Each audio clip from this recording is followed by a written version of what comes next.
जय श्री कृष्ण दोस्तों, आज की इस वीडियो में हम जानेंगे कि भारत के पास मौजूद आधुनिक हथियारों और शस्त्रों की जानकारी के बारे में जानेंगे और गीता के श्लोकों के माध्यम से भारत को और अधिक मजबूत बनाने की प्रेरणा पर आधारित है यह वीडियो। तो इस वीडियो को अंत तक जरूर देखिए।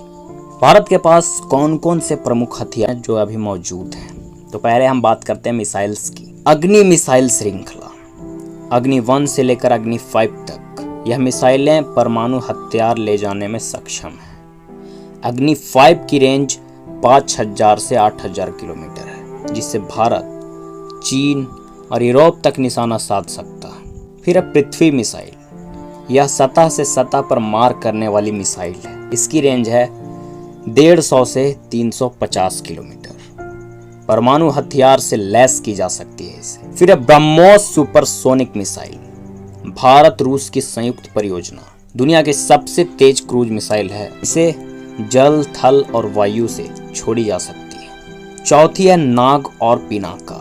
नाग ये टैंक भेदी गाइडेड मिसाइल है। पिनाका जो है मल्टी बैरल रॉकेट लॉन्चर है, जो दुश्मन के शिविरों पर सटीक प्रहार कर सकता है। अब बात करते हैं टैंक और जमीनी हथियार के बारे में। पहला है अर्जुन टैंक, जो बिल्कुल स्वदेशी युद्धक टैंक है।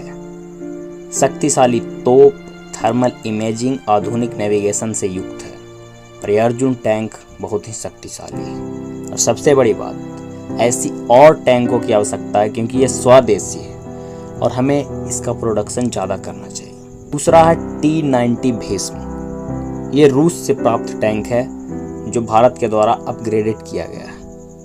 ये अत्यधिक घातक और युद्ध क्षेत्र में टिकाऊ है। तीसरा है K9 वज्र T, ये स्वचालित होवित्जर तोप है। ये 38 से 50 किलोमीटर तक की मारक क्षमता रखता है। बात करते हैं वायु सेना के घातक हथियार के बारे में। इसमें पहला है राफेल फाइटर जेट, जो फ्रांस से प्राप्त है। यह अत्याधुनिक लड़ाकू विमान है। हवा से हवा और हवा से जमीन पर अचूक मार करता है। मिसाइल, रडार, जैमिंग और गुप्त हमलों में भी सक्षम है। दूसरा है सुखोई 30, भारतीय वायुसेना का मुख्य लड़ाकू विमान, मोस मिसाइल से लैस किया जा चुका है। तीसरा है तेजस, भारत में खुद बना हुआ यह हल्का लड़ाकू विमान है, जिसके पास मल्टी रोलिंग क्षमता है। चौथा है दोस्तों मिराज 2000, 1999 के कारगिल युद्ध में उपयोगी साबित हुआ और परमाणु हथियार ले जाने में सक्षम। बात करते हैं नौसेना के अत्याधुनिक उपकरण के बारे में।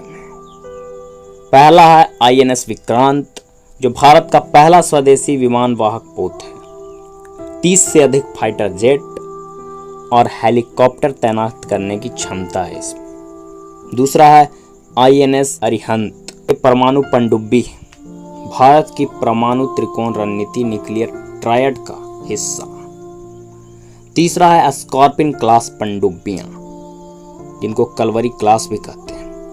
ये अत्यंत चुपके से हमला करने में सक्षम है। चौथा है P-ATL पोसिडॉन, अमेरिका से प्राप्त समुद्री टोही विमान, पनडुब्बियों का पता लगाने और हमला करने में सक्षम। अब बात करते हैं परमाणु हथियार और अंतरिक्ष तकनीक की। तो भारत के पास 150 से 160 परमाणु हथियार है, न्यूक्लियर वेपन। 2019 में मिशन शक्ति के तहत भारत ने अंतरिक्ष में सैटेलाइट मार गिराने वाला हथियार परीक्षण सफल किया, जिससे वह एंटी सैटेलाइट पावर बन गया। गीता के कुछ श्लोक जो हमें भारत को और मजबूत बनाने की प्रेरणा देती है। आपको तो पता है कि ये सारे हथियार, ये सारे वेपन्स हमें किसी भी देश से युद्ध करने के लिए सक्षम बनाते हैं और हमें शक्तिशाली बनाती है, लेकिन हमें बस इतना पर ही नहीं रुकना। कुछ देश हैं जो हमसे भी आगे हैं। I want to see our India on the top. हमें अपने भारत को सबसे ऊपर लेके जाना। तो मेरा अधिकार है सिर्फ लोगों को प्रेरित करना, जागरूक करना। मैं अपना कर्म कर रहा हूँ। भगवान श्री कृष्ण गीता के अध्याय 2 के श्लोक संख्या 2 में बोलते हैं, क्लैब्यम मास्मः गमः पार्थ नैतत्वयुयुपपद्यते क्षुद्रम हृदय दौर्बल्यम त्यक्तवोत्तिष्ठ परम तप। हे अर्जुन, कायरता मत दिखाओ, हृदय की दुर्बलता छोड़ो और युद्ध के लिए उठो। भारत को अपनी सीमाओं पर अडिग रहने के लिए साहसी युवाओं की आवश्यकता है, लेकिन आज के युवा रील्स बनाने में लगे हैं। यह श्लोक उन्हें मानसिक और आत्मिक बल प्रदान करता है। जैसा कि भगवान बोलते हैं, क्लव्यम मास्मह गम पार्थ नैतत्व युयुपपद्यते क्षुद्रम हृदय दौर्बल्यम त्यक्पोतिष्ठ परंतप।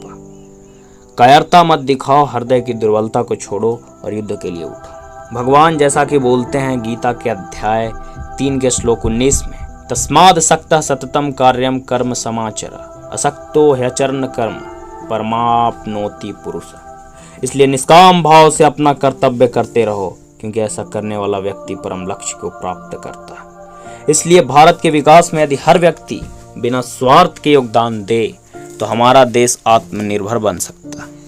कुछ वेपन्स के बारे में जो मैंने बताया, जो स्वदेशी है, जिसे भारत ने खुद बनाया, उन वेपन्स के प्रोडक्शन को और बढ़ाना पड़ेगा, क्योंकि हमें किसी और देश के सामने झुकने की आवश्यकता नहीं। जिस तरह से हमारे पास 160 न्यूक्लियर वेपन्स हैं और मिसाइल्स हैं, हम तो पहले से ही शक्तिशाली हैं। तो दोस्तों, ये हमें भारत को मजबूत बनाने, भारत की शक्ति के बारे में मैंने वर्णन किया है, और भारत को मजबूत बनाने के लिए प्रोडक्शन को इंक्रीज करना पड़ेगा। जैसा कि इस वीडियो से हमें यही निष्कर्ष निकलता है कि भारत के पास अत्याधुनिक हथियार हैं जो उसे एक सुपर पावर बनाता है, लेकिन गीता के श्लोकों से जो आत्मिक शक्ति, हमें जो ऊर्जा मिलती है, वह राष्ट्र को अस्थायी, सशक्त और समृद्ध बनाती है। एक और ब्रह्मोस मिसाइल है जो दूसरी और गीता का ज्ञान है, यह संतुलन ही भारत को विश्व गुरु बना सकता है। तो दोस्तों, जय श्री कृष्ण। सनातन के लिए हमारे इस चैनल को सब्सक्राइब करें।